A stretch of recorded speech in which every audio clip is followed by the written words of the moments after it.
대한민국의 조용기 목사님을 소개합니다. 오늘 저는 이 말씀으로 이 그릇에서 저 그릇으로라는 제목을 제기해서 여러분과 함께 은혜를 나누고자 하는 것입니다.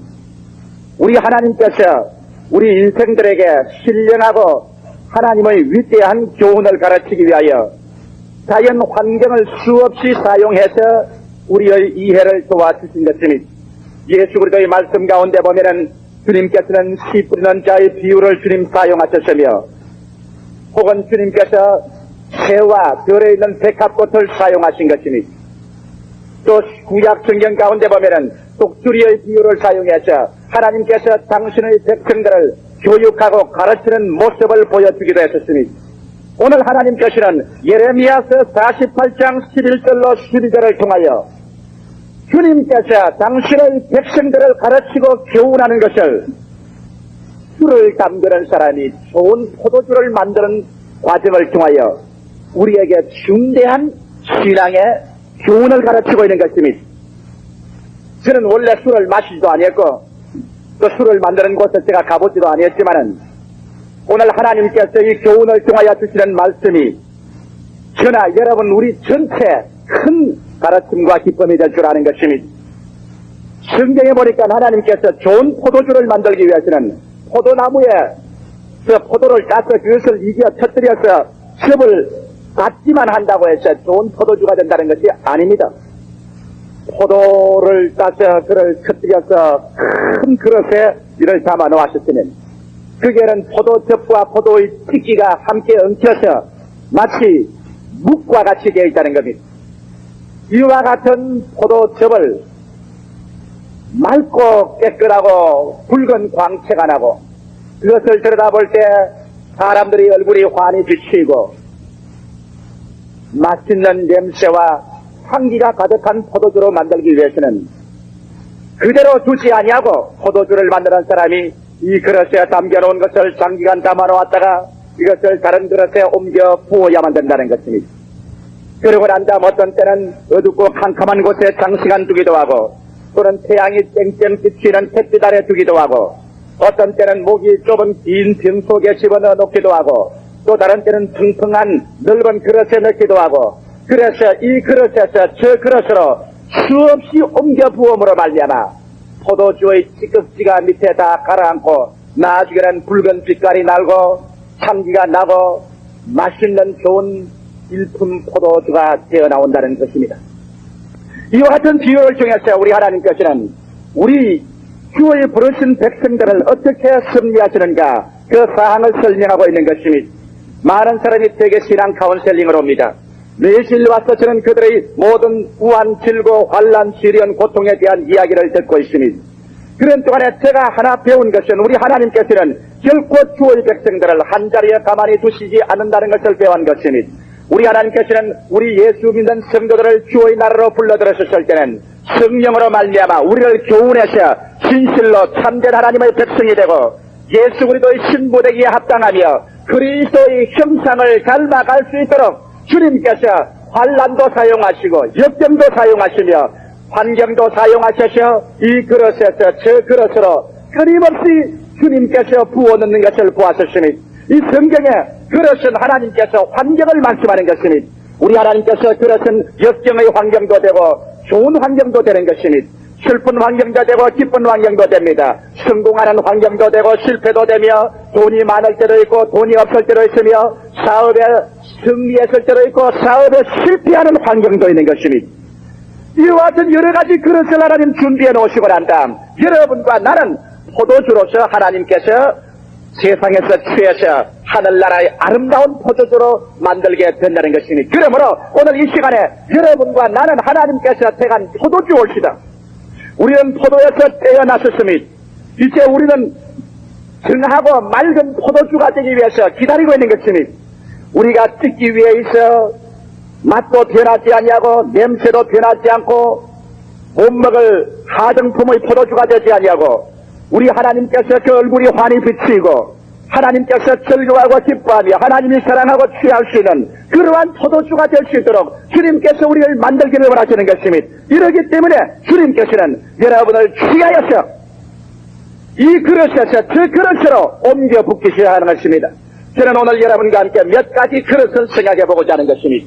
첫째로 여러분 우리가 예수를 믿고 주 안에 들어와서 제일 이해하기 곤란한 것은 주님께서 우리를 오해의 그릇 속에 부어넣는다는 것입니다.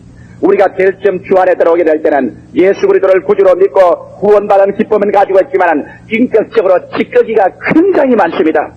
우리는 자아 고집이 꽉 들어차고 이기주의고 성격이 성잘내고 혹은 세속적이고 음란하고 방탕하고 이와 같은 성격적인 찌기를 잔뜩 가지고 있음에도 불구하고 천부 여지없어 손들고 옵니다. 주님 품 안에 안긴 그런 상황이기 때문에 주님께서 이 찌기를 제하기 위해서 우리를 그릇 속에 집어넣는데 제일 먼저 부어넣는 그릇이 제게는 오해의 그릇인 것입니다. 포도주는 원래 붉고 맑고 아름다워야 되는데 주님께서 부어넣는 그릇을 우리 보시기 바랍니다. 하나님께서 여러분과 나를 포도주로 불러서 우리를 가지고서 그릇 속에 집어넣습니다. 하나님 이것이 무슨 그릇입니까? 이건 나스피카라고 같지 않은데요. 왜냐하면 오해의 그릇은 색깔이 있는 그릇인 것입니다. 푸른 색깔로 착색이 된 그러한 유리병 속으로 우리를 집어넣는 것입니다. 하나님 나는 푸른 그릇 속으로 들어가기를 원치 않습니다. 나는 붉은 색깔입니다. 내가 왜 푸른 색깔로 들어갑니까? 그러면 사람들이 푸른 그릇을 통하여 나를 보고 난 다음에 저 포도주는 푸른 포도주구만.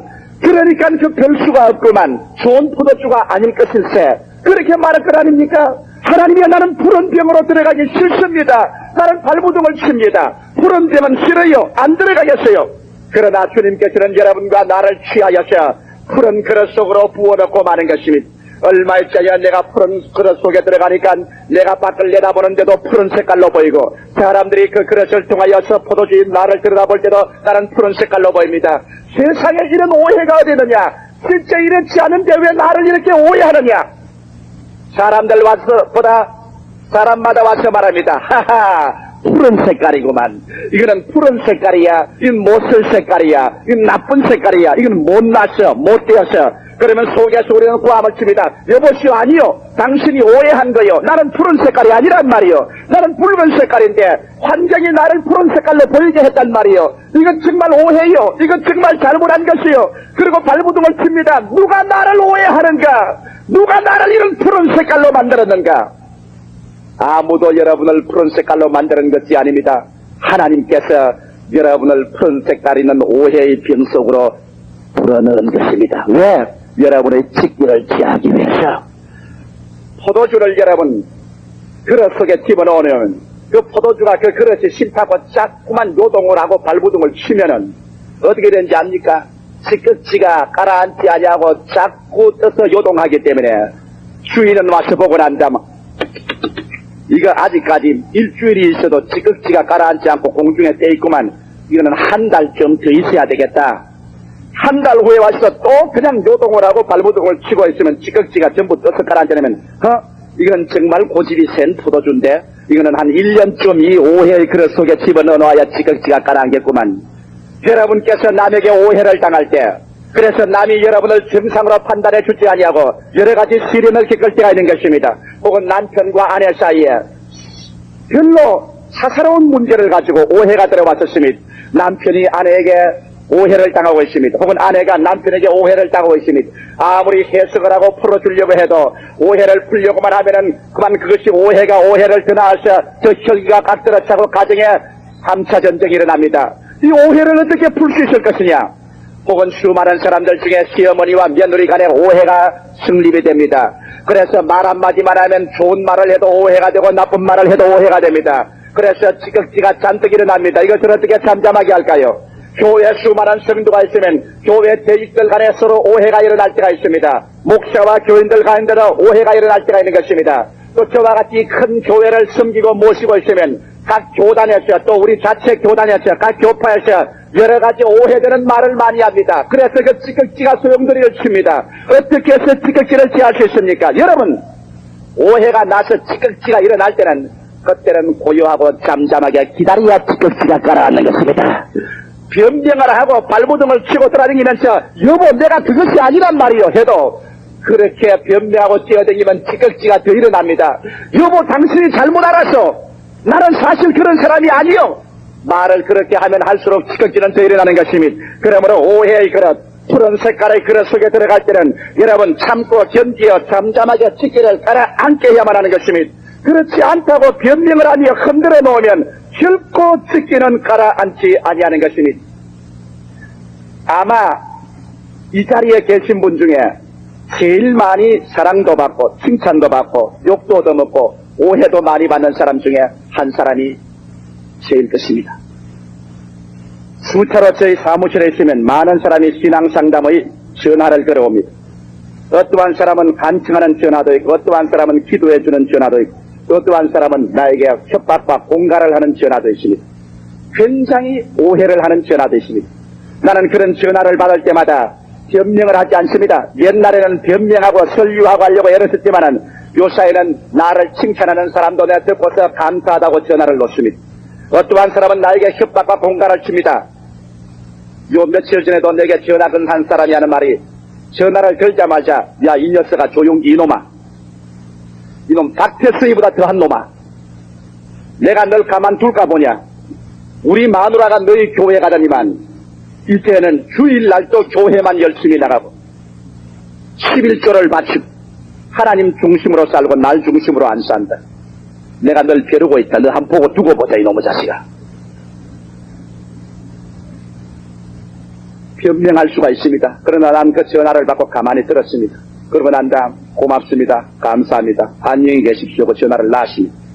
놓고 난 다음 저는 꿇어앉아서 기도를 했습니다. 하나님 오해의 찌꺼기가 돌기 시작했습니다. 그 사람은 푸른 안경을 쓰고 나를 들여다보는데 그 이유는 내 속에 푸른 색깔이 아직 들어있기 때문에 찌기가 가라앉으라고 주님 그렇게 하는 줄 알기 때문에 주여 나의 찌기가 가라앉게 하시옵소서. 옛날에는 변명을 하고 이리 뛰고 저리 뛰었지만은 이제 20년의 목회를 통하여 제가 하나 배운 것이 있습니다. 모든 사람이 오해할 때는 그때 엎드려서 기도할 때라는 것을 알았었습니다. 잠잠하고 참고 주님께 엎드려 기도하면 찌기가 가라앉습니다. 오해의 그릇에서 남는 찌기는 뭔지 압니까? 자아 중심의 찌기가 가라앉습니다. 미움의 찌기가 가라앉습니다. 그러고 난 다음 점점 있으면 의심의 찌기도 가라앉는 것입니다. 이래서 자아 중심과 미움과 이 생활에 대한 의심의 찌기가 다 가라앉고 이제는 맑은 포도주가 되어서 일어나면 주인이 와서 보고 난 다음 아이고 찌기가 많이 가라앉았구만. 이런 찌기가 있으니 냄새가 날 밖에 없지. 향긋한 냄새가 아니고 귀쾌한 냄새가 난 것이 사실 아니야. 찌기가 이만치 가라앉았으니 이젠 꿰했구나. 그래서 푸른 포도주 병을 들고 와서 이제는 다른 그릇에 부어 넣어야지. 그래서 속에서 박수를 합니다. 아, 되었다. 이제는 오해가 풀리고 이제 나는 이 그릇에서 물러나가는구나. 이제 모든 문제는 오케이. 이젠 다 해결된 줄 믿노라. 천만에요. 그 그릇에서 주님은 다른 그릇으로 옮겨 붓는 것이었다. 그래서 다른 그릇으로 옮겨 부는데 둘째의 그릇을 가지고 와서 주님이 부어넣습니다. 그 그릇은 어떤 그릇인지 압니까? 가만히 보니까 푸른 그릇에서 부어나간 데 보니까 여기에는 이제는 투명한 그릇이 아니라 오지 그릇, 질그릇입니다. 보니까 목이 좁은 질그릇이 목이 아주 좁다란 데가 밑에는 큼직한 질그릇인데 그 속으로 불어넣는데 통좁은 목을 향해서 들어갔다가 밑에 펑펑한 데 들어가니 적막강산으로 어둡습니다. 동서남북이든지 모르게 캄캄한 질그릇 속에 들어가서 아이고 여보 나를 어떻게 하자고 이것이 붙는 거요. 이거 대낮인지 밤인지 알 수가 있어야지요. 동쪽도 모르겠고 서쪽도 모르겠고 남쪽인지 북쪽인지 알 수가 없습니다. 질그릇이 캄캄합니다. 바깥에서 안 들어다 보이고 안에서도 밖에가 안 보입니다. 왜 나를 이런 데 붙나요? 아무 말도 안 하고서 그 속에 집어넣습니다. 목이 좁고 깜깜한 오지 그릇은 무슨 그릇인지 압니까? 연단과 시련의 그릇인 것이옵시다. 충분히 자기 중심과 자기 고집이 지극지가 가라앉고 그래서 조금만 말하면 팩 뜯기고 저래도 말해도 휙 돌아서고 하는 그러한 오해의 그릇에서 내 찌기가 다 가라앉고 나면 우리 하나님께서는 그 다음 여러분을 오지 그릇으로 집어넣어서 깜깜하고 어두운 그릇 속에 연단의 그릇 속에 집어넣고 마는 것입니다. 어둡고 깜깜하여 숨이 맑게 찬 그릇에서 갇혀서 나는 바라보니 희망의 빛이라고는 할수 없습니다. 사업이 무너집니다. 가정이 파탄될 것만 같습니다. 내 희망이 산산초으로 다 깨어집니다. 일을 계획한 것이 안 됩니다. 그래서 나는 앉아서 말합니다. 힘으로도 안 되고 능으로도 안 되는구나. 오라 너는 공고한 사람이로다. 이 사망의 몸에서 누가 나를 금신하랴. 내가 의지하던 친구들도 떠나고 내가 그렇게 의지하던 인간의 지혜와 수단과 방법도 다 떠나가버리고 말하셨습니다. 자본도 고갈되어버리고 말하셨습니다. 나를 도와주던 친척도 다 떠나가셨습니다. 나는 이제는 실패할 수밖에 없습니다. 너무 다급하고 답답합니다. 밤에 잠을 자려도 잠이 오지 않습니다. 밤에 밤중에 일어나서 가슴을 치면 내 가슴이 어두울기가 밤에 칠흑보다 더 어둡습니다. 아침에 일어나도 어디에가 들을지 모릅니다. 어디에서 내 끼니를 이을지도 모릅니다. 자식들의 학교 학자금을 어디에서 지불할지 모릅니다. 겨울이 다가와도 부인에게 따뜻한 옷 한 벌 해주지 못합니다. 방은 냉돌입니다. 내일에 쌀이 어디에서 들어오며 연탄을 어디에서 싸울지도 모릅니다. 어둡고 캄캄한 절벽 같은 세상 속에 들어왔었습니다. 하나님이여, 하나님이여, 내가 예수를 믿고 주님께 나왔는데 내게 왜 이렇게 어둡고 깜깜한 목이 좁은 오지 그릇으로 나를 집어넣습니까?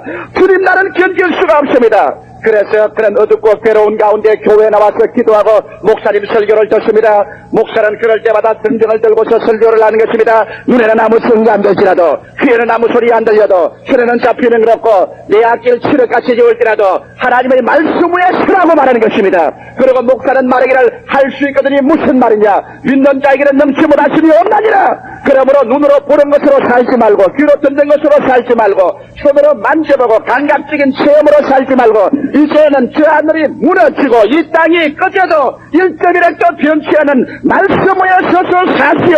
말씀을 통해서 희망을 가지고 보고, 말씀을 통하여 듣고, 말씀을 통하여 알고, 말씀을 통하여 행하십시오.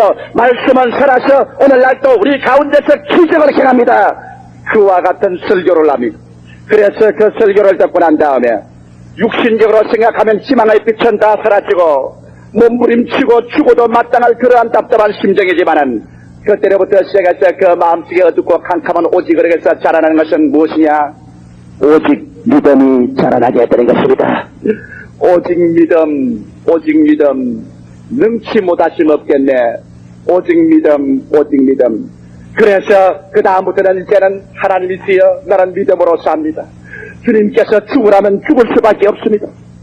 주님이시여 주님께서 멸하시면 나는 멸할 수밖에 없습니다. 그러나 욥과 같이 말합니다. 주여 주님께서 비록 나를 죽이실지라도 주여 나는 주를 믿겠나이다. 하나님께서는 주의 백성들을 이와 같은 깜깜한 오지그릇으로 수없이 끌어들이셨습니다. 여러분 예수님의 제자들을 보십시오. 우리 주 예수께서 제자들을 데리시고 저 갈릴리 바다 건너편으로 가지 하시고 난 다음 주님께서 고의로 배에서 잠이 드시고 배가 바다 가운데 가셨을 때 갈릴리의 풍랑이 대작했었습니다. 그래서 인간의 감각적으로 생각할 때 그들은 도저히 살아날 수가 없습니다. 풍랑이 어찌나 심했던지 배가 하늘로 떴다가는 저 지옥으로 떨어질 것 같으시니 배에 그냥 돛은 말라가 버리고 물은 흥건히 트이고 배는 가라앉기 시작하는 것이니 그래서 업으로서 이 배가 다 굵은 그들이지만은 인간의 체험이나 감각을 통해서 보게 될 때 그들이 그 배가 가라앉지 않고 살아날 도리가 없습니다. 절망적인 흑암에 처하셨으니 감각은 종말에 처했었으니 그때 그들은 와서 외쳤습니다. 주여 주여 우리가 죽는 것을 그대로 내버려 두시나이까. 예수께서 그들에게 뭐라고 한지합니까? 믿음이 적은 자여 왜 두려워하느냐. 깜깜한 오지병 속에서는 주님께서 믿음을 기르시게 하는 것입니다. 우리 하나님은 육신으로 태어나서 감각적으로만 사는 우리 인생들에게 저 하늘나라의 위대한 역사를 계시해 주기 위해서는 여러분에게 현실적인 육신적인 감각의 문을 닫아야 되는 것입니다. 어떠한 사람에게는 경제적인 오지병 속에서 앞길을 내다볼 수 없습니다. 다른 사람은 육신의 질병에서 이제는 인간적으로 고칠 수 없는 질병에서 여러분을 닫아 넣어버리는 것입니다. 또 다른 사람은 가정적인 불행에서 여러분을 닫아 넣어버리는 것입니다. 오지병의 목좁고 깜깜한 그 진흙병은 바깥이가 내가 보이지 않습니다. 한 채의 앞길도 내가 보이지 않습니다. 다른 사람이 보더라도 너는 절망이라고 말합니다. 거기에서 여러분 오직 나갈 사람은 어디입니까? 예수 그리스도를 바라보고 하나님 말씀을 하시는 것밖에 없습니다. 거기에서 오랫동안 남아있으면 어떠한 일이 생긴지 압니까? 지극지가 가라앉습니다. 무슨 지극지가 가라앉습니까? 불순종의 지극지가 가라앉습니다. 불신앙의 지극지가 가라앉습니다. 인내치 못하는 지극지가 가라앉습니다. 그래서 내 풀어주는 한결 맑아지고 진득진득한 묵 같은 것이 벗겨지고 맙니다. 이런 지극지가 가라앉고 그 다음부터는 말합니다. 이제는 눈에 안 보여도 좋다. 이제는 손에 감각이 없어 좋다. 나는 주의 말씀대로 믿고 산다. 성경 창세기부터 요한계시록까지 이 말씀은 저 하늘이 무너지고 이 땅에 꺼져도 1.1획도 변화가 없다. 그러므로 나는 말씀을 통하여 산다. 사람이 떡으로만 살 것이 아니요 하나님의 입으로 나오는 모든 말씀으로 살 것이라. 이러한 마음에 혈단이 이르게 되면 주인께서 들여다보시고 난 다음 고개를 끄덕끄덕 하시며 이제 됐군. 지극지가 많이 가라앉았군. 불신앙의 지극지도 가라앉고 불순종의 지극지도 가라앉았군. 조마조마하고 인내심이 없는 지극지도 여기 다 가라앉았군. 그러므로 또 이것은 이제 부어내야 되겠다. 그래서 하나님께서 여러분 세 번째로 들어서 또 지극지를 붓는데 지극지가 쫙 가라앉습니다. 가라앉고 난 다음 포도주가 한결 맑아졌습니다. 한결 주인이 들여다보니 주인의 얼굴이 환하게 그 포도주에 들여다보니 우리 주 예수께서 이제 우리를 들여다보니 우리 주님의 성품이 우리 속에 나타나서 예수의 모습이 우리에게 보입니다. 사람들마다 말합니다. 하하, 저 사람 예수 믿더니만 상당히 달라졌는데 말이 달라지기 시작하고 생각이 달라지기 시작하고 사는 방식이 달라졌죠. 꼭 예수와 같이 된단 말이야. 벌써 우리 얼굴에 변화된 모습을 보는 것입니다. 그러나 세 번째 이제는 그 포도주를 붓는데 알고 요번에는 넓적한 장독한 뚜껑 같은 데를 부어냈습니다. 쏴 부어놓으니까 내가 넓적하게 돼가지고서 온 사람이 보는 앞에서 태양 앞에서 납작하게 되고 말한 것입니다. 아이고 왜 나를 이런 데 부어줍니까? 너무 넓적해서 튼튼하게 이렇게 납작하게 돼가 나는 어찌할 수가 없습니다. 내 속속들이 모든 사람이 다 들여다볼 수 있잖아요. 이 찬란한 태양 앞에서 이러면 어떻게 합니까? 세 번째 불어넣는 그릇은 헌신의 그릇인 것입니다. 이제는 여러분 오해의 그릇도 통해서 자기 중심의 지극지도 깔아앉고 미움의 지극지도 깔아앉고 연단의 그릇을 통해서 불순종의 지극지 불신앙의 지극지 인내하지 못하는 등의 지극지가 깔아앉고 난 다음에는 예 주님께서 모든 말이 낫듯이 내 믿는 예수 믿는 성도를 보아라. 내 자녀를 보아라. 저들이 이제는 얼마나 사업당에서도 주님 중심으로 그 다음에 회사에서도 주님 중심으로 가정에서도 주님 중심으로 온 세상에서도 예수 믿는 모습을 보이는 나의 제자를 보아라. 그래서 주님께서 만인이 보는 앞에서 넓적한 그릇에 여러분과 나를 확 부어넣습니다. 그래서 모든 인간이 보고 모든 인간이 다 그를 평호합니다. 그러니 내가 쏟아지고 주워 모을 수 없이 활짝 넓혀졌으니 이제는 거기에서 내가 하나 깨닫는 것이 있습니다. 나의 쌈으로 방법으로 나의 힘으로는 도저히 신앙생활 할 수 없다. 모든 사람이 다 나를 바라보고 나를 평하는데 만인 앞에서 내가 어떻게 나의 힘으로 나의 능으로 신앙할 수 있겠는가. 그래서 넓적한 그릇에 들어가시는 주님이여 내 힘으로는 안 되는 걸 압니다. 이제는 성신의 능력과 권세가 있어서 성령이 붙들어 주어야지 성령의 역사 없이 나의 힘으로는 예수를 믿을 수가 없습니다. 내 힘으로는 위선자밖에 되지 않습니다. 그래서 그 자리에서 발견하는 것은 이제는 자랑, 자기 이지의 찢기를 깔아앉히고 성신의 능력이 아니고는 신앙할 수 없다는 것을 그 자리에서 깨닫게 되는 것입니다. 여러분 오늘날 신앙생활을 여러분 힘으로 할 수 있다고 생각합니까? 여러분 하나님께서는 여러분과 나를 십자가를 통하게 하고 난 다음 반드시 그 다음에는 오순절 다락방을 통하게 한 이유가 어딘지 압니까? 십자가를 통해서는 법적으로 죄가 용서함 받습니다. 여러분과 내가 죄를 짓고 불의하고 추악하고 법적으로 버림받아 지옥 가야 될 죄를 예수 그리스도의 십자가 밑에 들어가면 여러분 법적으로 용서를 받습니다. 법적으로 이롭다함을 얻습니다. 법적으로 하나님은 자녀가 됩니다. 그러나 육신으로 바깥으로 법적으로 죄는 용서 안 받았지만은 여러분 마음속에 죄에 대한 육신의 정욕과 안목의 정욕과 이성의 자랑을 어떻게 이길 수가 있는 것입니까? 아담과 하와가 법적으로 그 선악과를 따먹고 법적으로 사형을 받기 전에 먼저 마음에 받은 유혹, 먹음직하고 부함직하고 지혜를 느끼게 탐스를 있게 한 마음의 병을 어떻게 고치는 것입니까?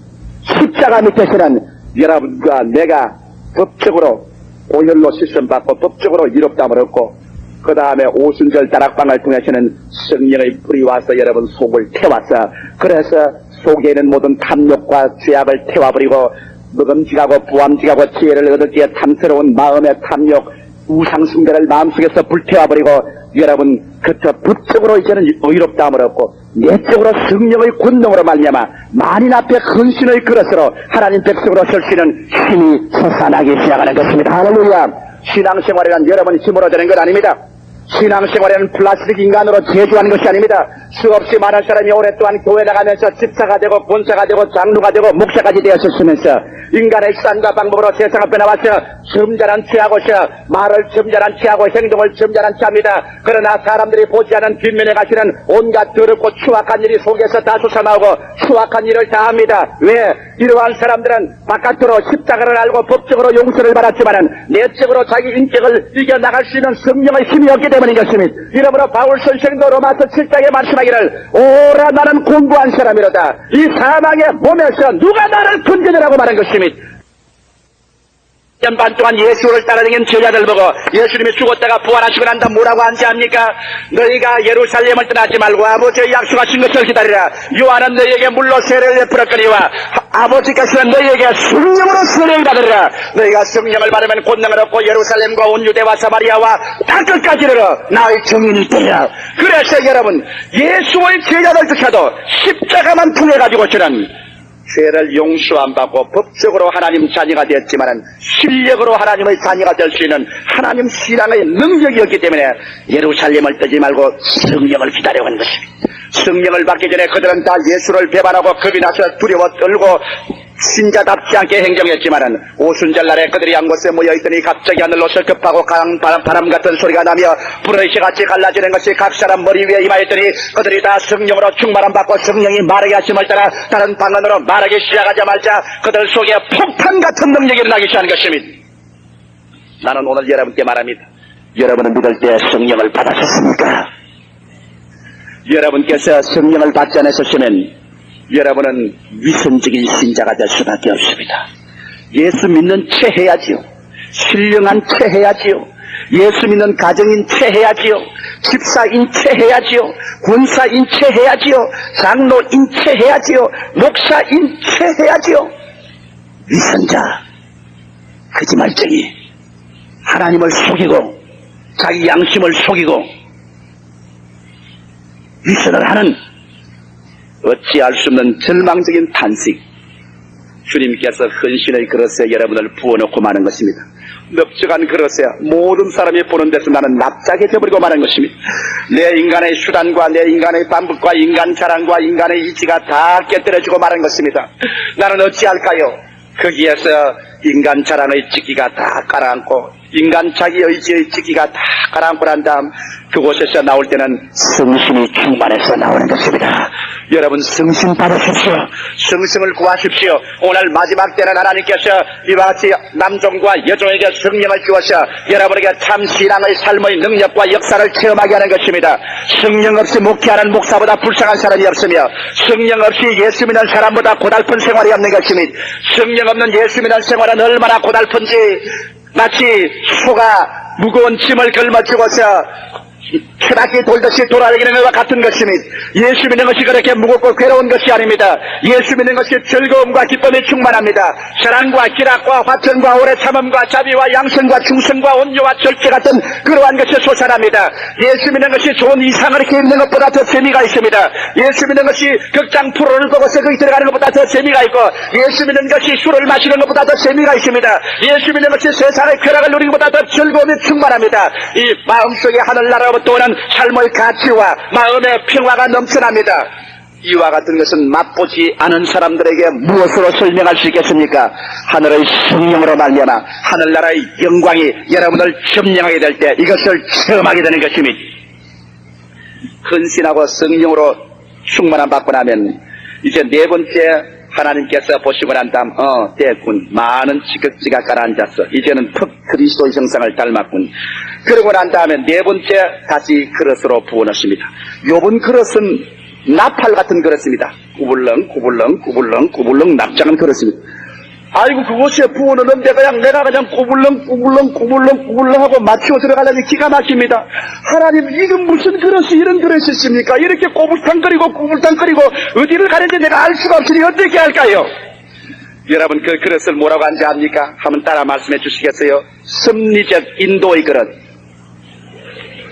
하나님이 성신의 인도를 이제 배우는 것입니다. 옛날에는 인간의 수단과 방법과 지혜로 수판을 놓고 살았는데 이제는 하나님께 헌신하고 성신을 충만히 받고 보니 모든 일을 할 때 주님 내 뜻대로 마옵시고 주의 뜻대로 하시옵소서. 주의 뜻을 배우려고 그냥 나팔통같이 꼬불랑꼬불랑합니다. 도대체 어떻게 어느 것이 주의 뜻인지 알 수가 있었지. 장님 코끼리 더듬듯이 더듬듯이 하는 것입니다. 그래서 자 이게 주의 뜻 같기도 아니고 아닌 뜻 같기도 하고 이 신랑하게 시집가려니 아침에는 주의 뜻 같은데 점심때는 주의 뜻 아닌 것 같다가 저녁때는 또 주의 뜻 같다가 밤중에는 또 주의 뜻 아닌 것 같으니 이걸 어떻게 알지. 사업을 하려고 계약을 하려는데 기도를 해보니까 이거 기도할 때는 주의 뜻 아닌 것 같다가 집에 와서 마누라하고 이야기해보니까 또 주의 뜻 같다가 또 교회 가서 목사님 설교를 들으니까 또 주의 뜻 아닌 것 같다가 또 내 혼자 주님께 산에 가서 굴에 가서 기도하니까 주의 뜻 같기도 하구나. 이거 어떻게 해서 내가 주의 뜻을 할 것인가. 이 나팔똥같이 꾸불렁꾸불렁 해서 이거 어떻게 할 것인가. 옛날에 내가 주님의 뜻을 알지 못할 때는 성신 받기 전에는 가지가 흥하든지 망하든지 내 마음대로 해적해버려서 말았는데 아이고 이제는 하나님을 알고 보니까 이제는 하나님 주의 뜻이 아니고 일을 할 수는 없고 주의 뜻은 알 수가 없고 그래서 하나님께서 이제는 섭리의 인도의 그릇으로 여러분을 부어넣어서 가르치는 것입니다. 자, 낯설고 생수하고 어리둥절합니다. 구불뚱구불뚱한 곳에 들어가 있으니까 나도 길을 찾았는데 다른 사람도 와서 말하기를 이 사람은 너 길 잘못 들어왔구나. 왜 그렇게 꼬불랑꼬불랑하게 들어가느냐. 내가 볼 때는 도저히 일이 안 된 것 같다. 너 실패한 것 같다. 너 망한 것 같다. 너 안 된 것 같다.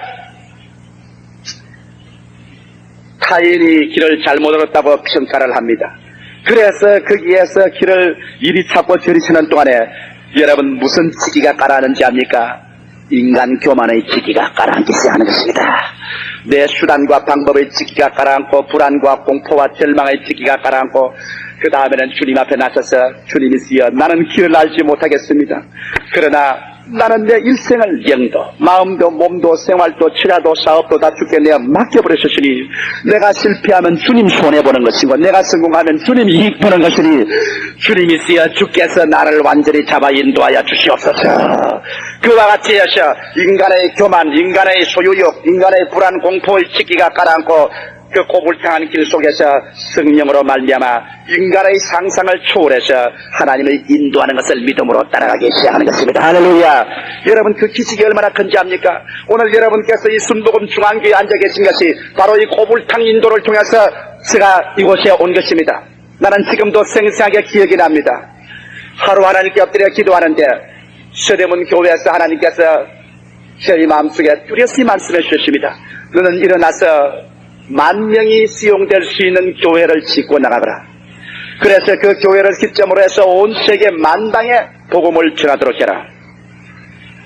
제일 심해 생각하니 기가 막힙니다. 그래서 제가 제일 먼저 이것을 이룬한 분이 우리 송재덕 장로님입니다.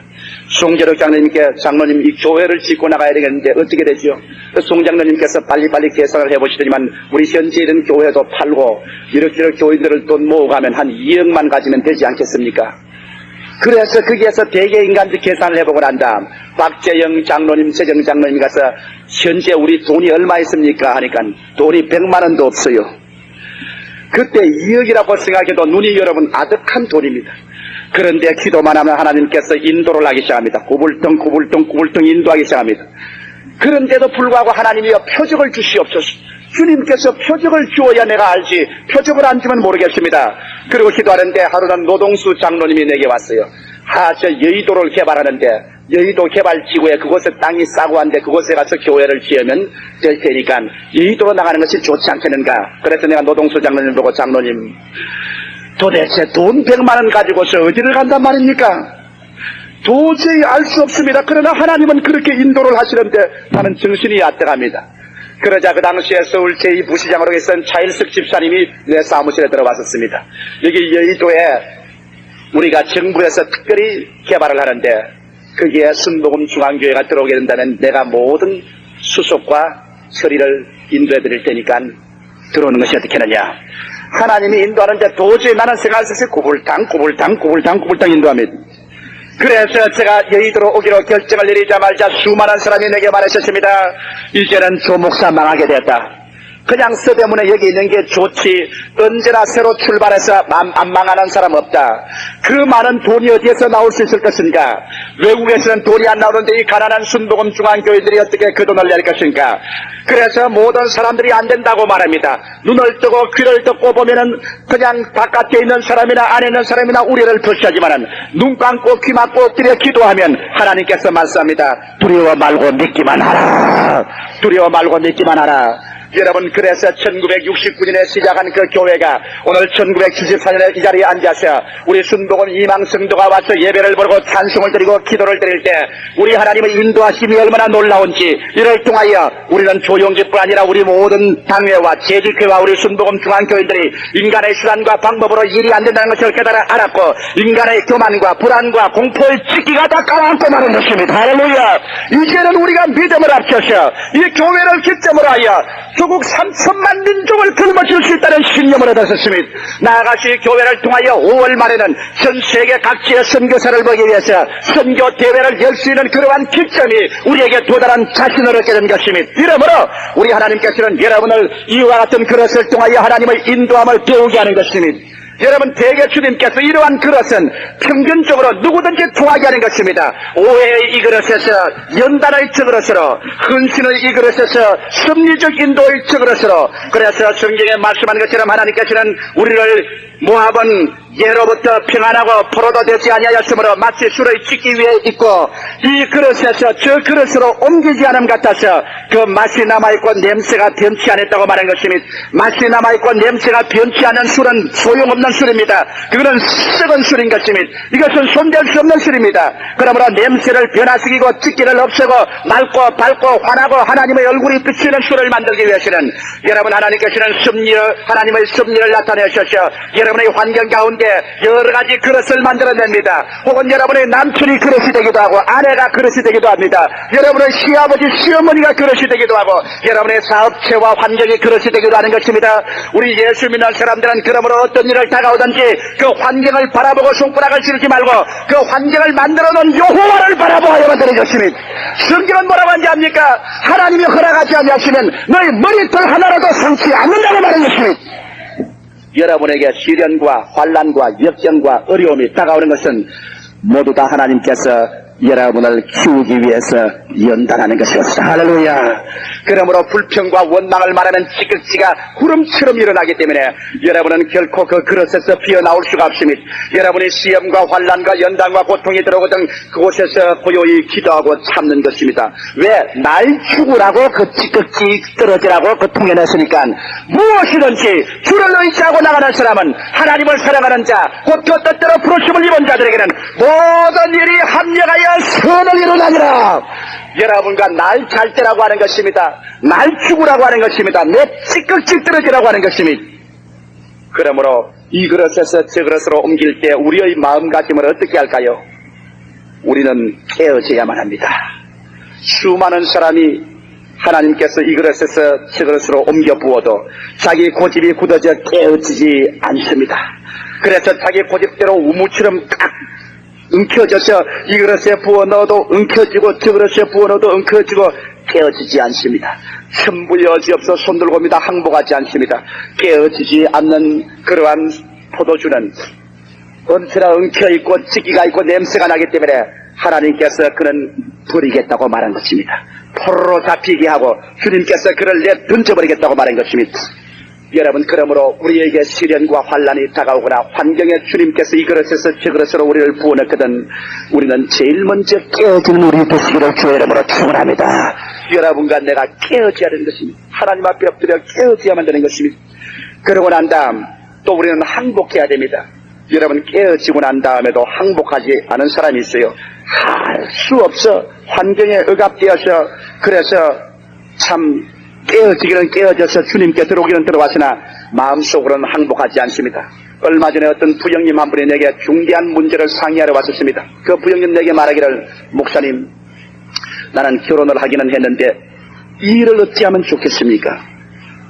왜요? 무슨 일이냐? 목사님이니까 말할 수 있지만 세상 다른 사람에게는 말하지 못습니다. 나는 아직 예수를 믿지 않은 사람이지만 여기 와서 신앙 상담을 해보라고 해서 여기 찾아왔는데 견딜 수가 없습니다. 내가 우리 가정과 그 여자의 가정끼리 서로 인원이 되어서 결혼을 하고 보니 그 여자는 내게 시집 오기 전에 자기의 애인을 가지고 있던 여자였습니다. 가문을 위해서 부모들의 권면에 의해서 할 수 없이 시집은 왔지만은 그러나 마음을 안 줍니다. 당연히 법적인 부부지요. 남편과 아내로서 법적인 부부인데 절대로 마음을 안 줍니다. 그러니 나는 송장을 데리고 사는 형편밖에 안 됩니다. 이것을 누구에게 내가 가서 말하겠습니까? 목사님, 나는 어떻게 할까요? 법적인 아내는 되어도 마음의 부부는 안 됐습니다. 그리고 그 여자의 마음에는 자기 시집 오기 전에 애인이 깊은 자리를 점령하고 앉아 있습니다. 그리고 내 밥도 해줍니다. 우리 집에서 일도 합니다. 내 아내로서의 모든 역할을 하면서도 그 마음은 돌같이 굳어서 옛날 그 애인이 그 중심을 잡고 있으니 나는 어떻게 해야 됩니까? 이 아내하고 어떻게 살아야 됩니까? 나는 그 이야기를 듣고 난 다음에 즉시 예수 교인들이 생각이 나셨습니다. 할 수 없어 환경에 억압되어 눌려서 짤수 깨어져서 주님께 들어왔지만은 그러나 교회에 들어와서도 항복은 합니다. 수로의 애인은 나는 절대 버리지 못해. 적어도 수로의 애인은 못 버려. 어떤 사람은 교회에 와 있었지만은 내가 좀 음란하고 방탕한 이 애인은 난 절대 못 버려. 요건 나 항복 못해. 내가 절대 세상 쾌락을 요거는 항복 못해. 이건 내가 막 교회는 마누라 바가지에 걸려서 할 수 있어 오기는 왔지만은 나는 이건 절대로 항복 못해. 수많은 사람이 깨어져서 들어왔지만은 그러나 항복을 안 하는 사람들이 있는 것입니다. 여러분, 우리가 마음에 항복을 하지 않으면 수없이 많은 날에 우리는 더 많은 연단과 시련을 겪어야 되는 것입니다. 주님 앞에 나올 때 주님 앞에 깨어질 뿐 아니라 여러분 마음 전체를 주 앞에 내어놓고 항복하는 여러분 되시기를 주의 이름으로 축원합니다. 예수 믿는 것이 여러분 신앙의 액세서리가 아닙니다. 예수 믿는 것은 영과 마음과 몸과 정말 전체를 내어놓는 것입니다. 이것은 우리 삶의 액세서리가 아니라 그리스도는 여러분 삶의 전체를 요구하는 것입니다. 깨어지고 항복하고 전적인 믿음과 순복으로 나갈 때 우리는 하나님의 기뻐하는 자가 되며 옛 고집에 굳어지지 않고 그리스도의 형상을 담게 되고 깨어지고 항복한 그 사람은 더 깊은 하나님과 인생에 대한 이해와 동정을 가지고 깊이 인생을 살 수 있게 되는 것입니다. 신앙생활은 천국 백성, 즉 그리스도의 신부가 되기 위한 성령의 학교에 입학한 것입니다. 여러분, 이 학교에서는 그리스도의 형상을 담는 사람들을 양성합니다. 그 때문에 인간적인 직결을 다 취하기 위하여 이 그릇에서 저 그릇으로 옮기는 일은 여러분의 천국 갈 때까지 계속될 것입니다. 그러므로 여러분 오늘 이 시간에도 여러분은 이런 어떠한 그릇 속에 들어있을 것입니다. 그릇을 보고 원망하지 마십시오. 그릇 속에서 몸부림치지 마십시오. 그러면 그곳에서 나와지지 않습니다. 그릇 속에 들어가거든 고요하고 잠잠하여 여호와를 앙망하고 주여 믿습니다로 나가시기 바랍니다. 주 앞에 깨어지고 주 앞에 항복하고 나가면 여러분의 찢기는 제거되고 더 순수하고 더 넘치고 더 기뻐지고 더 하나님의 영광을 얻고 나중에 하나님의 큰 축복을 받는 아름다운 포도주로 변화되어서 나타나게 되고 주님 보좌까지 올라가게 되실 것입니다. 다 같이 고개 숙이시기 바랍니다.